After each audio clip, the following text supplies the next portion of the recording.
America की tariff वाली दादागिरी रह गई धरी की धरी। भारत ने 8.2% की जीडीपी ग्रोथ से तोड़ा दुनिया का सारा रिकॉर्ड। चीन और पाकिस्तान के उड़े होश जब भारत की मैन्युफैक्चरिंग और सर्विस सेक्टर ने लगा दी 9% वाली छलांग। महंगाई को किया घुटनों पर और खरीदारी में मचा दिया बूम। जेब में पैसा आते ही भारतीयों ने बदल दी पूरी इकोनॉमी। दोस्तों, जब पूरी दुनिया मंदी के डर से कांप रही है, जब बड़े बड़े देश अपनी गिरती हुई अर्थव्यवस्था को संभालने के लिए संघर्ष कर रहे हैं, ठीक उसी वक्त भारत ने एक ऐसा धमाका किया है जिसकी गूंज वॉशिंगटन से लेकर बीजिंग तक सुनाई दे रही है। अमेरिका ने सोचा था कि टैरिफ बढ़ाकर वो भारत की रफ्तार रोक देगा। चीन को लगा था कि मैन्युफैक्चरिंग में उसका कोई सानी नहीं है। लेकिन आज सांख्यिकी मंत्रालय ने जो आंकड़े जारी किए हैं, उन्होंने इन सारे भ्रमों को चकनाचूर कर दिया है। भारत की जीडीपी ग्रोथ ने एक नया इतिहास रच दिया है। चालू वित्तीय वर्ष की दूसरी तिमाही यानी जुलाई से सितंबर के बीच भारत की अर्थव्यवस्था 8.2% की रफ्तार से भागी है। जी हां, 8.2%। ये आंकड़ा कोई साधारण नंबर नहीं है। ये उस वक्त आया है जब दुनिया भर में आर्थिक उथल-पुथल मची हुई है। पिछले साल इसी समय हमारी ग्रोथ 5.6% थी और आज हम उससे कोसों आगे निकल चुके हैं। तो दोस्तों, सवाल है कि आखिर भारत ने ऐसा कौन सा जादुई मंत्र फूंका है? कैसे हमारी फैक्ट्रियों और खेतों ने मिलकर दुनिया को हैरान कर दिया और पीएम मोदी ने इस ग्रोथ पर जो कहा है वो हर भारतीय का सीना चौड़ा कर देगा। हम आपको बताएंगे इस धमाकेदार खबर की पूरी कहानी, तो बने रहिएगा वीडियो पर और इस संबंध में आपके जो भी विचार हो कमेंट में लिखकर जरूर बताइएगा। 8.2% का जादुई आंकड़ा और दुनिया का सरप्राइज। चलिए अब जरा इस 8.2% के आंकड़े को डीकोड करते हैं। लोग कह रहे थे कि अमेरिका ने टैरिफ बढ़ा दिया है, ग्लोबल मार्केट में सुस्ती है, तो भारत का एक्सपोर्ट गिर जाएगा, फैक्ट्रियां बंद हो जाएंगी। लेकिन हुआ क्या? हुआ ठीक उल्टा।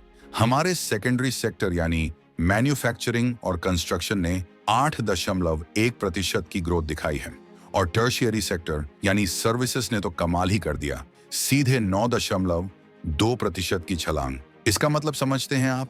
इसका मतलब है कि भारत अब दुनिया के भरोसे नहीं बैठा है। हमारी अपनी घरेलू मांग इतनी जबरदस्त है कि हम खुद अपनी अर्थव्यवस्था को रॉकेट की तरह ऊपर ले जा रहे हैं। ये आंकड़े बताते हैं कि भारत दुनिया की सबसे तेजी से बढ़ने वाली बड़ी अर्थव्यवस्था बना हुआ है।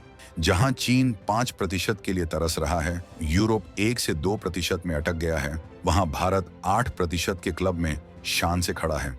ये ग्रोथ सिर्फ कागजी नहीं है, ये रियल जीडीपी ग्रोथ है, यानी महंगाई को हटाने के बाद की असली बढ़त। पीएम मोदी ने सही कहा है कि ये हमारे सुधारों और नीतियों का असर है। ये भारत के 140 करोड़ लोगों की मेहनत का फल है। इस ग्रोथ स्टोरी का असली हीरो कौन है? वो है हमारा मैन्युफैक्चरिंग सेक्टर। याद है जब लोग मेक इन इंडिया का मजाक उड़ाते थे? आज वही सेक्टर 9.1% की रफ्तार से बढ़ रहा है। पिछले साल इसी तिमाही में ये ग्रोथ सिर्फ 2.2% थी। सोचिए, 2% से सीधे 9% पर पहुंचना, ये कोई चमत्कार नहीं बल्कि सही नीतियों का परिणाम है। पीएलआई स्कीम्स ने कमाल कर दिया है। मोबाइल हो, इलेक्ट्रॉनिक्स हो या डिफेंस इक्विपमेंट, आज सब कुछ भारत में बन रहा है। फैक्ट्रियों में मशीनों का शोर गूंज रहा है और यही शोर दुनिया को बता रहा है कि अगला ग्लोबल फैक्ट्री अब चीन नहीं, भारत है। इस ग्रोथ स्टोरी का असली हीरो कौन है? कंस्ट्रक्शन सेक्टर में भी 7.2% की वृद्धि हुई है। जिधर देखो उधर हाईवे बन रहे हैं, एक्सप्रेसवे बन रहे हैं, नए घर बन रहे हैं। जब ईंट और सीमेंट बिकता है तो इसका मतलब है कि देश का ढांचा मजबूत हो रहा है और जब ढांचा मजबूत होता है तो रोजगार पैदा होते हैं। ये आंकड़े चीख चीख कर कह रहे हैं कि भारत अब सिर्फ सर्विस देने वाला देश नहीं रहा, बल्कि सामान बनाने वाला पावर हाउस बन गया है। लेकिन रुकिए, पिक्चर अभी बाकी है। हमारे सर्विस सेक्टर ने तो रिकॉर्ड ही तोड़ दिया है। फाइनेंस, रियल एस्टेट और प्रोफेशनल सर्विसेज ने 10.2% की ग्रोथ दर्ज की है। ये वो सेक्टर है जो भारत की जीडीपी की रीढ़ है। जब आप बैंक से लोन लेते हैं, जब आप नया घर खरीदते हैं या जब कोई सॉफ्टवेयर कंपनी अमेरिका के लिए कोड लिखती है, तो ये सब इसी में आता है। 10.2% की ग्रोथ का मतलब है कि भारत का मिडिल क्लास अब खुलकर खर्च कर रहा है। रियल एस्टेट में जो बूम आया है वो बताता है कि लोगों के पास पैसा है और वो निवेश कर रहे हैं। बैंकिंग सेक्टर मजबूत हुआ है, एनपीए कम हुए हैं और क्रेडिट ग्रोथ बढ़ी है, यानी कंपनियां बिजनेस बढ़ाने के लिए लोन ले रही हैं। ये एक पॉजिटिव साइकिल है। लोन लो, बिजनेस बढ़ाओ, नौकरी दो और फिर वही लोग आकर खर्च करें। सर्विस सेक्टर की ये मजबूती बताती है कि भारत की डिजिटल इकोनॉमी और स्टार्टअप कल्चर ने देश की तकदीर बदल दी है। अर्थव्यवस्था की असली ताकत तब पता चलती है जब आम आदमी बाजार में जाकर खरीदारी करता है, और इस बार के आंकड़े यही बता रहे हैं। Real private final consumption expenditure PFCE, जिसका मतलब है कि हम और आप कितना खर्च कर रहे हैं, उसमें 7.9% का जबरदस्त उछाल आया है। पिछले साल ये सिर्फ 6.4% था। इसका सीधा मतलब है लोगों की आमदनी बढ़ी है, रोजगार बढ़े हैं। त्योहारों का सीजन हो या शादियों का, भारतीय अब दिल खोलकर खर्च कर रहे हैं। गाड़ियां बिक रही हैं, टीवी फ्रिज बिक रहे हैं, मॉल खचाखच भरे हैं।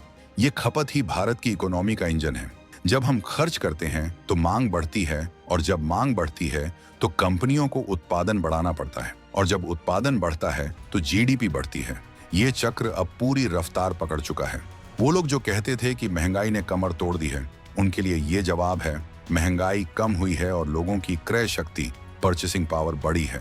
अक्सर हम GDP की चमक धमक में अपने किसान भाइयों को भूल जाते हैं, लेकिन इस बार कृषि क्षेत्र ने भी निराश नहीं किया। खेती बाड़ी और उससे जुड़े सेक्टर ने 3.5% की ग्रोथ हासिल की है। मानसून के उतार चढ़ाव के बावजूद हमारे किसानों ने अपनी मेहनत से पैदावार बढ़ाई है। जब किसान खुशहाल होता है तो ग्रामीण अर्थव्यवस्था, रूरल इकोनॉमी दौड़ने लगती है। ट्रैक्टर बिकते हैं, खाद बिकती है। वहीं बिजली, गैस और पानी सप्लाई वाले यूटिलिटी सेक्टर ने 4.4% की बढ़त दर्ज की है। बिजली की मांग का बढ़ना एक बहुत बड़ा इंडिकेटर है। जब फैक्ट्रियां ज्यादा चलती हैं तो बिजली ज्यादा खपनी ही है। ये आंकड़ा बताता है कि हमारी इंडस्ट्रीज फुल कैपेसिटी पर काम कर रही हैं। भारत अब अंधेरे से निकलकर उजाले की ओर और कमी से निकलकर बहुतायत की ओर बढ़ रहा है। ये तेजी कोई 1-2 महीने का बुलबुला नहीं है। अगर हम पूरे वित्त वर्ष 2025 से 2026 की पहली छमाही अप्रैल से सितंबर को देखें तो तस्वीर और भी शानदार नजर आती है। पहली तिमाही में ग्रोथ 7.8% थी और दूसरी में 8.2%। इन दोनों को मिलाकर देखें तो पहली छमाही की औसत ग्रोथ 8% रही है। पिछले साल इसी समय ये 6.1% थी। मतलब हमने अपनी ही रफ्तार को पीछे छोड़ दिया है। नॉमिनल GDP यानी मौजूदा कीमतों पर GDP का अनुमान 171.30 लाख करोड़ रुपए है। पिछले साल ये 157.48 लाख करोड़ रुपए था।